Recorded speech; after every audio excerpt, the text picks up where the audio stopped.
So good morning again. My name is Dwight Alexander. I'm the chairman of the ASNE 2013 committee. It's a great pleasure that I welcome you here this morning.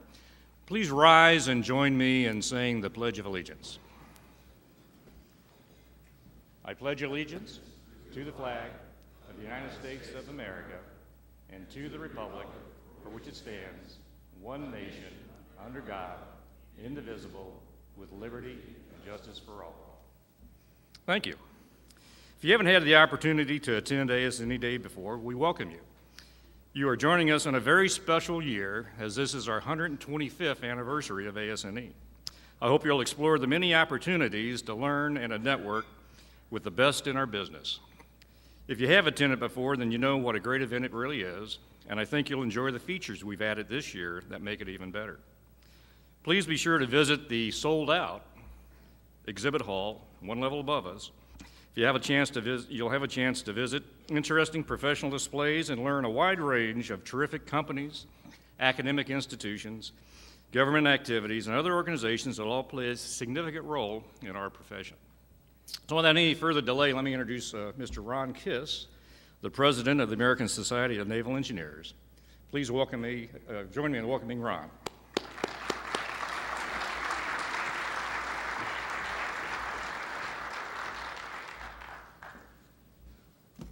Good morning.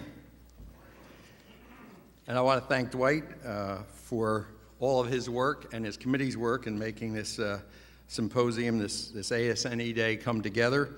As he's already said, it's a very special event because our society has reached that milestone of 125 years since its founding in 1888. And it's important to recognize why we're still standing strong as a society. All you have to do is look around this room at the exceptional array of experts. There are distinguished Navy and Coast Guard officials, experts who work in the field of pushing professional benchmarks to new highs, academics advancing naval engineering research, volunteers who contribute vast amounts of time to ASNE, and you, the many dedicated members. ASNE continues to succeed in our mission because so many of you take time and effort to support our society and participate in our activities in order to share your knowledge and expertise so that together we can help maintain the strength and capability of a profession that is indeed vital to as a vital national resource. I would also be remiss if I neglected to include our professional staff at ASNE who work tirelessly on our behalf. I think people like Dwight, people that run symposia like this, they're the ones who know best how essential and how hard they work on our behalf. The desire to enhance the professionalism and well-being of members was a very specific goal of the naval engineering pioneers who founded ASNE. They knew that the technological advancements cannot take place in a vacuum or among isolated individuals. A network of people is essential to establishing the standards of professionalism necessary to achieve real progress in our field.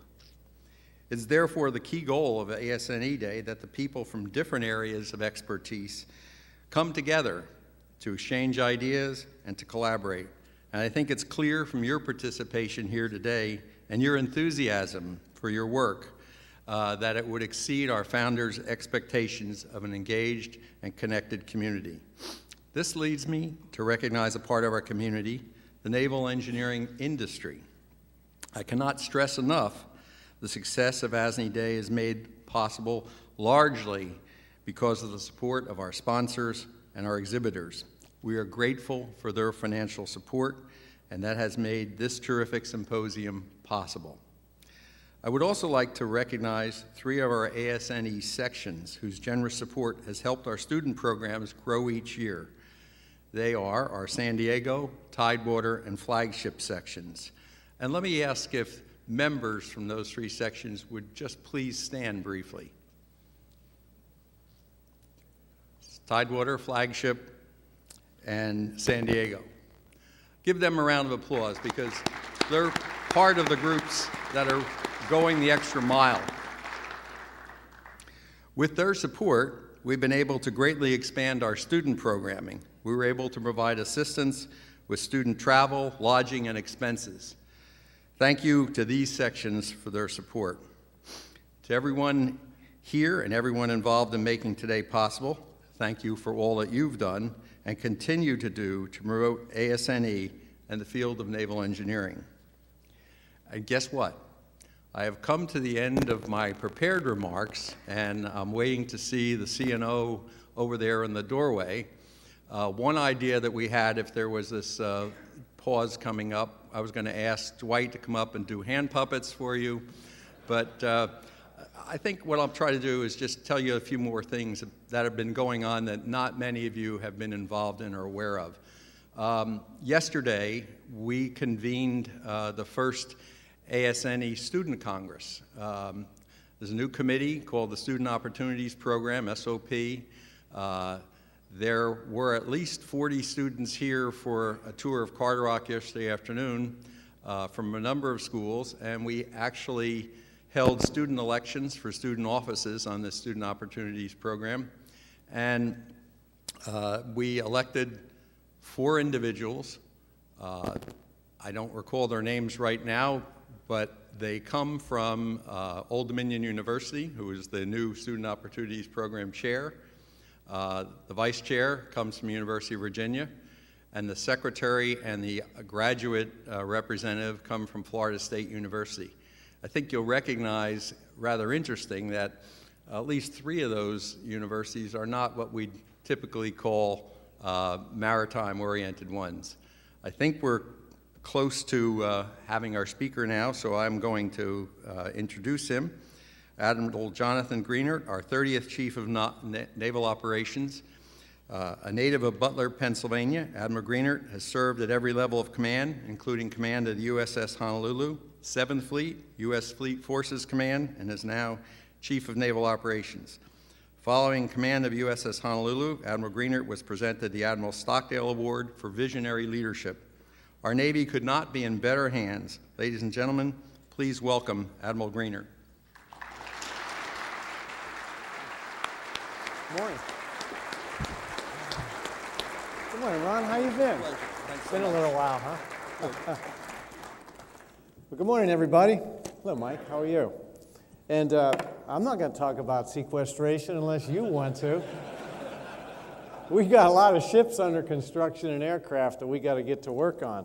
But I'm really excited to be here today. I brought a petting zoo back there that we can look at and talk to and maybe refer to later.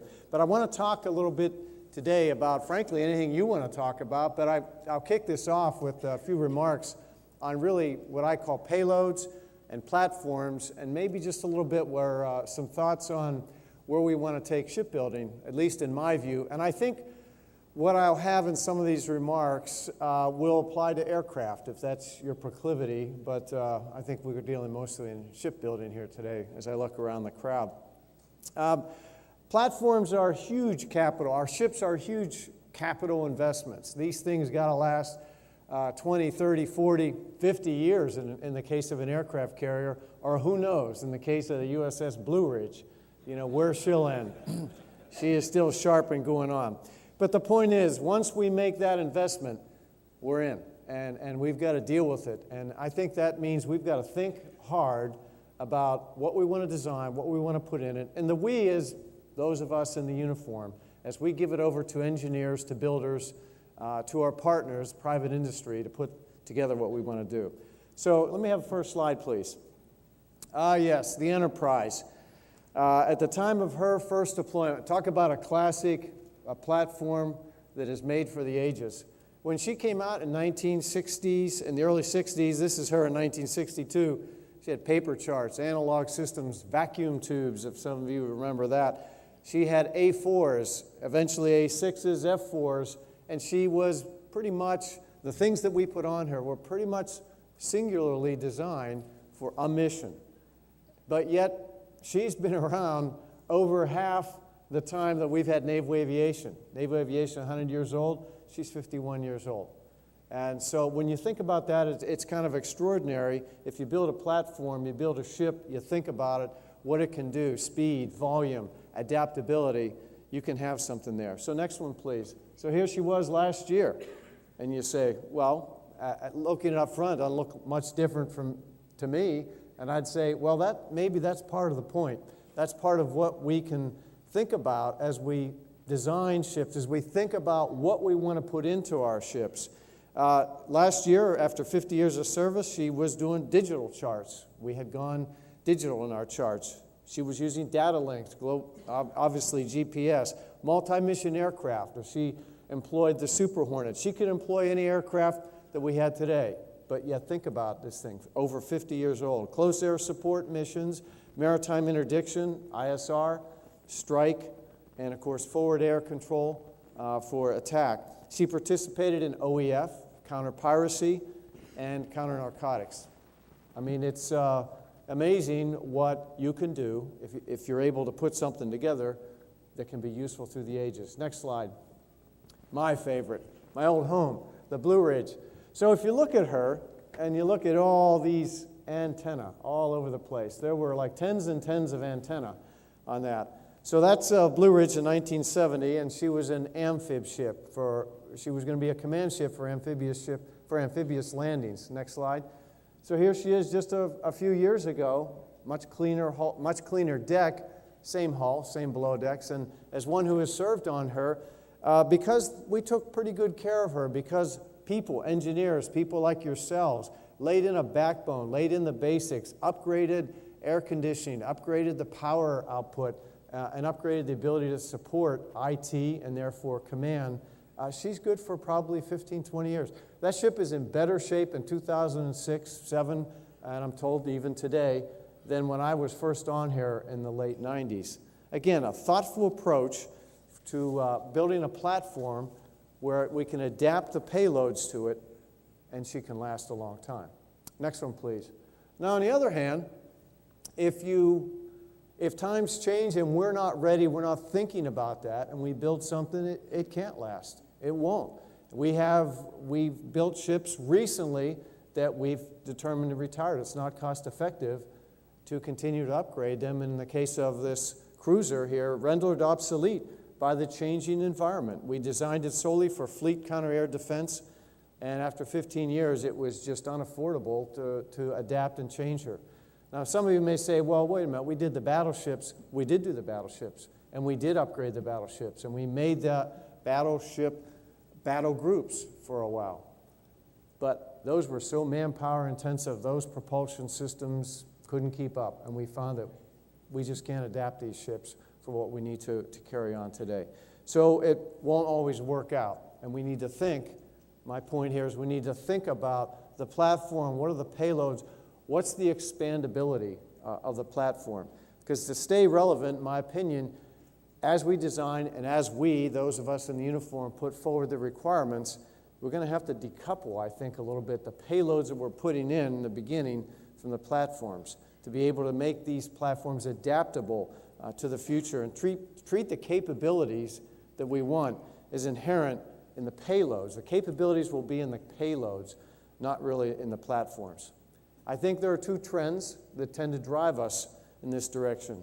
One, processing power and technology is just zooming ahead, and the cycles are getting shorter and shorter, and we need to give that some thought.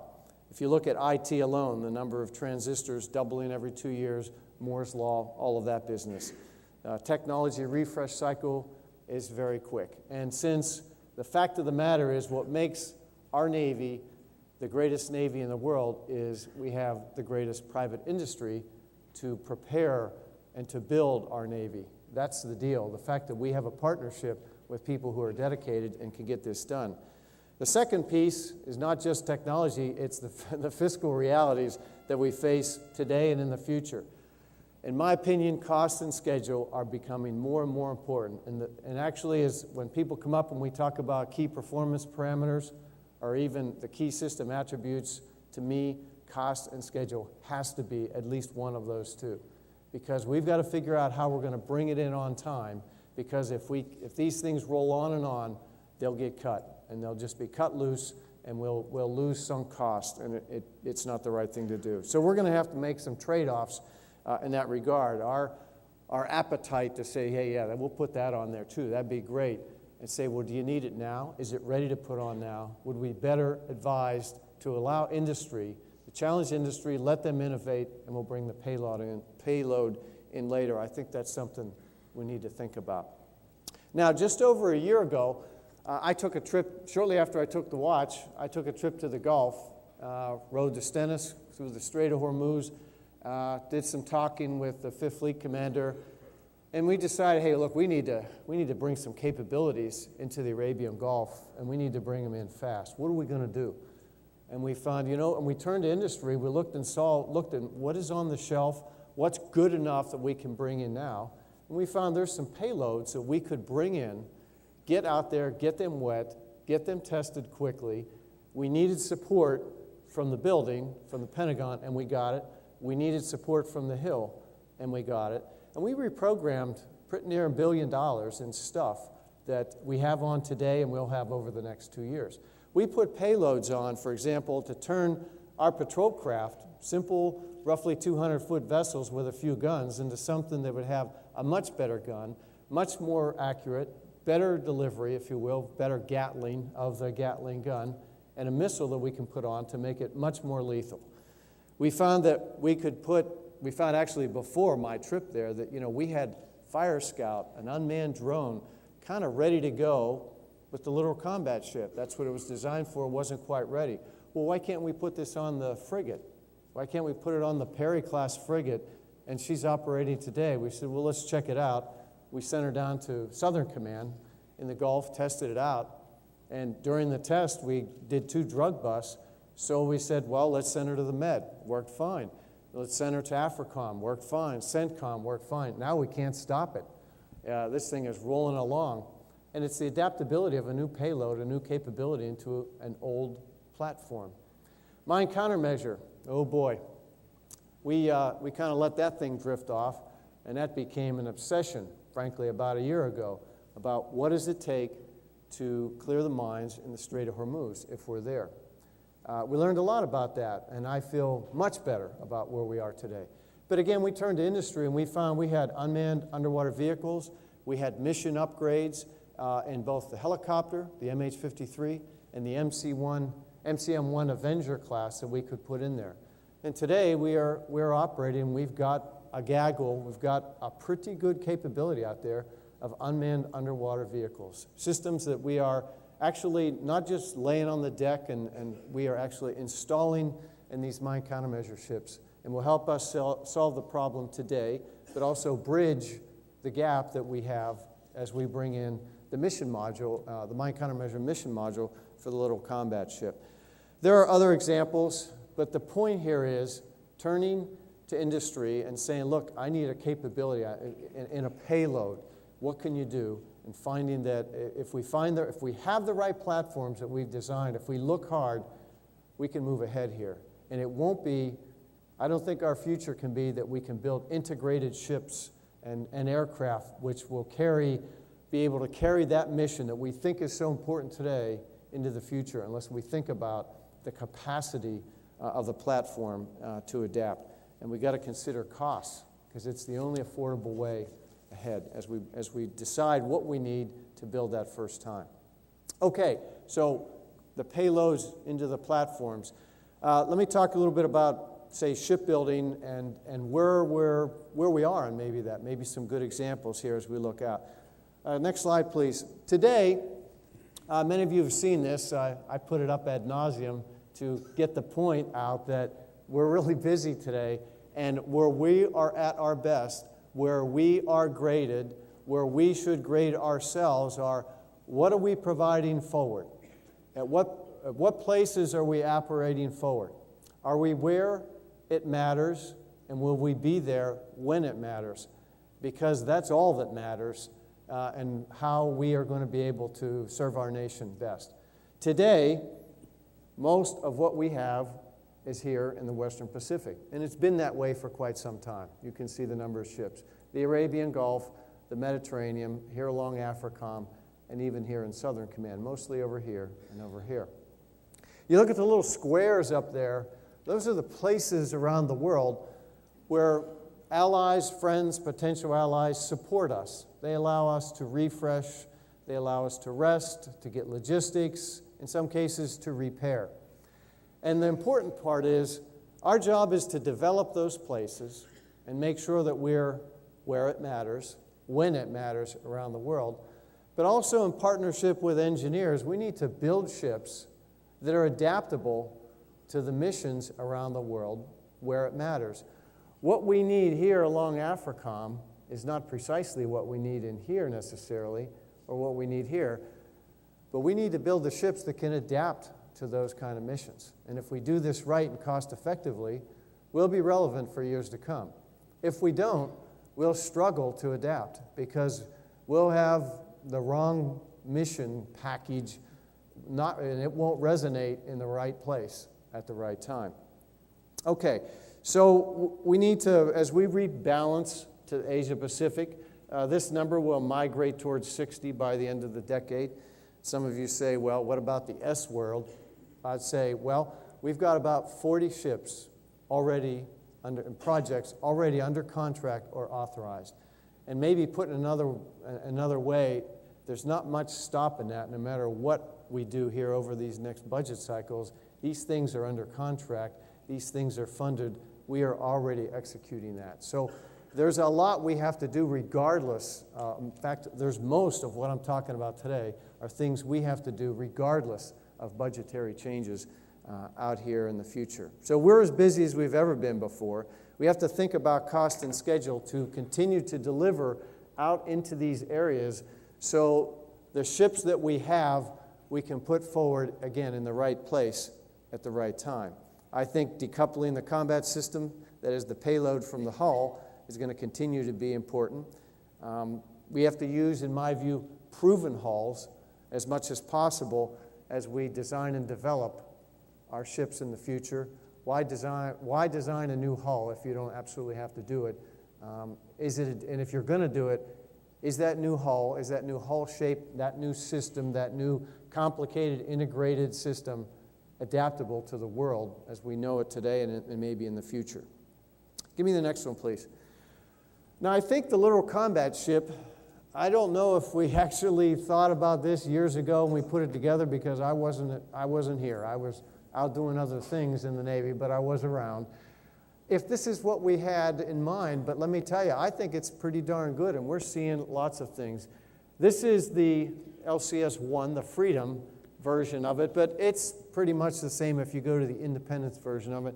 And the point is, you've got a big bay here for aircraft, a nice flight deck, and a very large mission bay down here. Now that happens to be a remote mine vehicle that will remote in that it goes out and operates remotely, and it would operate these types of sonars. You've got a rigid hull inflatable, 11-meter rib here, put a gun here. You can launch that through the deck, through the back gate here, and there's also a side gate. You can see it's water jet propelled. I think many of you may know that already. But the point here is you got a lot of volume, you got a lot of speed, you've got a backbone of power, you've got a backbone of cooling, and you've got adaptability. And we've put together what we believe to be 3 relevant packages for ASW, for anti-surface warfare, and for mine warfare.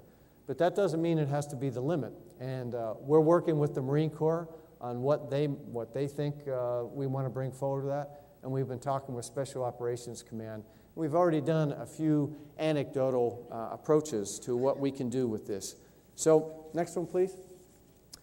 Here you are underway, and as you look above here, there are adaptable parts here where you can put packages of either a missile or a gun on this ship. You've got a gun here forward. You've got a self-protection, the rolling airframe missile, and as I mentioned before, it gives you kind of an idea of for the size of the ship, the amount of deck you have. Next one, please.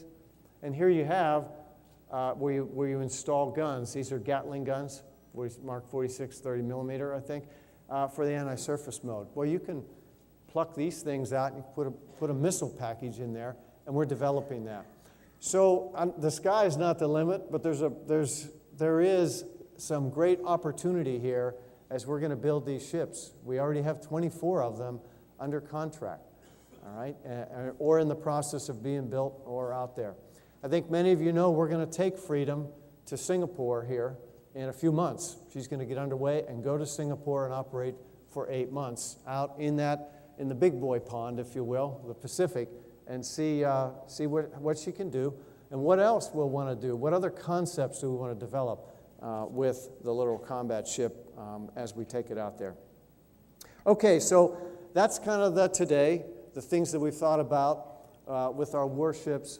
As we look out of there in the future, next one please, you say, okay, what kind of missions and what kind of capability are needed out there? And you say, well, we need persistence, we need volume, like I mentioned before, give me power, give me the cooling, and then give me some opportunity to use this and develop it.